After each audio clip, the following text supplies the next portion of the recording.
আসসালামু আলাইকুম। জিটিনস্টিটিউটের পক্ষ থেকে সবাইকে স্বাগতম জানিয়ে শুরু করছি Adobe Illustrator এর নতুন আরেকটি টিউটোরিয়াল।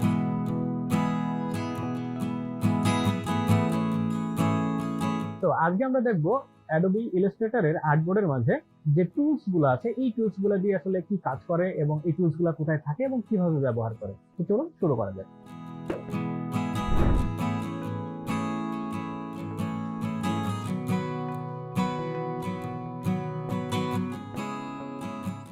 এই জিনিসগুলোকে আমরা কিভাবে ফটোশপ ইলাস্ট্রেটরে সহজে তৈরি করতে পারি সেই পদ্ধতি আমাদের আছে। তার জন্য আমাদের এই পাশে যে টুলস গুলো আছে এই টুলস এর সাথে একটু সম্পর্ক ভালো রাখা লাগবে। সেখানে কোন কোন টুলস আপনাদের কাছে নতুন লাগতেছে বলেন তো? প্রথমটা আছে সিলেকশন টুল, যেটা মুভ টুলের কাজ করে, আগের দিন বলছিলাম। তারপরে আসে কি ডিরেক্ট সিলেকশন, অ্যাঙ্কর পয়েন্ট গুলো সিলেক্ট করে যে কোনো একটা কর্নার দিয়ে, পরিচিত। তারপরে এখানে আছে পেন টুলের ভিতরে সবগুলাই পরিচিত। লাস্টের এটা আছে কার্ভ ইউবিক, এটা হচ্ছে ইয়া করে মানে কি জানি এটার নাম বলে, কার্ভ তৈরি করে। এখানে একটা ক্লিক দেন, এখানে একটা ক্লিক দিয়ে টান দেন, দেখেন কার্ভ তৈরি হয়। ঠিক আছে, তো এটা হচ্ছে কার্ভ তৈরি করে, কার্ভ ইউবিক পেন টুল। এটা যখন দরকার হয় ইউজ করবেন। আর বাকিগুলো তো পরিচিত। এই অ্যাঙ্করটা কি করে? মাথা চোক্তা করে অথবা স্মুথ করে, রাউন্ড করে। ওই যে কনভার্ট অ্যাঙ্কর ছিল না ফটোশপে পেন টুল, সেম জিনিস। এটা তো যে ডিজাইন ছিল হ্যাঁ। সো তারপরে হচ্ছে এখানে যে শেপ গুলো আছে সবগুলো আমাদের পরিচিত। ব্রাশের ব্যবহারটা কতদিন বলছিলাম, ইলাস্ট্রেটরে ব্রাশের ব্যবহার খুব একটা বেশি প্রয়োজন পড়ে না, সো এটা দরকার নাই। তারপর আছে কি টাইপ টুল। টাইপ টুলের ভিতরে টাইপ টুলটা পরিচিত, এটা ক্লিক করলে লেখা শুরু হয়ে যাবে। এভাবে ক্লিক করে নিলেই লেখালেখি যা করবেন করতে পারেন। কিন্তু এখানে দেখেন ভার্টিক্যাল টাইপটা পরিচিত, এটা ক্লিক করে লিখলে নিচের দিকে লেখা হইতে আসবে। এর বাইরে আরেকটা জিনিস আছে কি টাইপ অন এ প্যাথ, এই জিনিসটা নতুন, সো এটা আমরা দেখবো। এরপর আরেকটা টাইপ আছে টাইপ এরিয়া, এই যে এরিয়া টাইপ টুল। সো এই দুইটা এখানে নতুন আছে, এগুলো আমরা দেখবো। ঠিক আছে, type on a path and area type tool, এই দুইটা আমরা আস্তে আস্তে দেখবো। তারপরে এখানে আছে রোটেট টুল, যে জিনিসটা আগে কখনোই ছিল না, এটা একটা নতুন জিনিস। তারপরে ইরেজার টুল, ইরেজার টুল আগে থেকে পরিচিত। ইরেজার কি করে? এখানে ধরলাম, কিছুই তো করে না। ইরেজার টুলের অন্য ব্যবহার আছে। ইরেজারের ভিতর আছে এখানে সিজার আছে, আর একটা আছে নাইফ। সো নাইফটা আমরা নিয়ে আসি, নাইফ। ওকে, সো ইরেজারের ভিতরে তিনটা নতুন জিনিস আছে। আচ্ছা, পাপেট র‍্যাপ আছে। পাপেট র‍্যাপটা ফটোশপে দেখাবো। পাপেট র‍্যাপ অনেক মজাদার একটা জিনিস।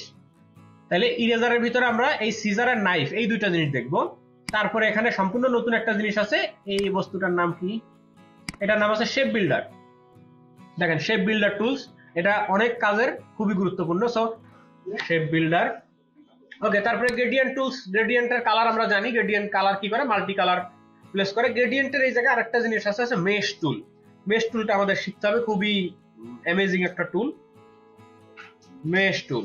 ওকে, তারপরে আইড্রপার বা থার্মোমিটার, এটা তো বুঝতেই পারতেছি, কালার এক জায়গা থেকে নিয়ে আরেক জায়গা যায়, এটা আমাদের পরিচিত। দেন এইখানে আরেকটা কিছু আছে উইথ টুল। উইথ টুলটা সম্পূর্ণই নতুন। উইথ টুলের ভিতরে আরো কিছু বালবাচ্চা আছে, এই যে এখানে, এগুলোর আমরা এর ভিতরে ঢুকাই নি আপাতত, পরে এই সবগুলা উইথ টুলের ভিতরে থাকে। ওকে, সো উইথ টুল গেল। তারপর আরেকটা আছে ব্লেন্ড টুল। ব্লেন্ড টুল, দেন আর্টবোর্ড। সো ব্লেন্ড টুলটাও নতুন। তারপরে আর্টবোর্ড টুলস। আর্টবোর্ড টুলস তো জানি, আর্টবোর্ড টুলস কি করে? ওই যে 2-3টা আর্টবোর্ড ক্রিয়েট করে প্রথম দিন দেখাইছিলাম। আর্টবোর্ড টুলস এর আর কোনো দেখার কিছু নাই। সো ফ্রি ট্রান্সফর্ম, এখানে একটা টুল আছে, ফ্রি ট্রান্সফর্ম টুলটা দেখতে পারি আমরা। ফ্রি ট্রান্সফর্ম, ফ্রি ট্রান্সফর্ম টুল কিভাবে কাজ করে? ফটোশপে আমরা ফ্রি ট্রান্সফর্ম করার পরে কন্ট্রোল টিপ দেওয়ার পরে রাইট ক্লিক করে যে উপরে কিছু বাটন আসতো না সাইডে, যেগুলো দিয়ে ডিস্টোর্ট করা যায়, স্কো করা যায়, তারপর র‍্যাপ করা যায়, ওই জিনিসটার কাজ এখানে এই ফ্রি ট্রান্সফর্ম। একই কনসেপ্ট, একই। তো এই হচ্ছে মোটামুটি আমাদের ইলাস্ট্রেটরের টুলস। 1 2 3 4 5 6টা টুলস আছে অপরিচিত, বাকি সবগুলাই নতুন। তো এই ছিল আমাদের আজকের ভিডিও। আশা করি আপনারা ক্লিয়ারলি বুঝতে পারছেন কোন টুলস কোথায় থাকে এবং কিভাবে আপনি ইম্পোর্ট করবেন এবং কিভাবে ব্যবহার করবেন। তো ভিডিওটি যদি ভালো লাগে থাকে তাহলে অবশ্যই আমাদের চ্যানেলটি সাবস্ক্রাইব করবেন এবং বেল আইকনটি প্রেস করবেন যেন পরবর্তীতে নতুন ভিডিওর আপডেট আপনি পেয়ে যান। তো সে পর্যন্ত ভালো থাকবেন। আল্লাহ হাফেজ।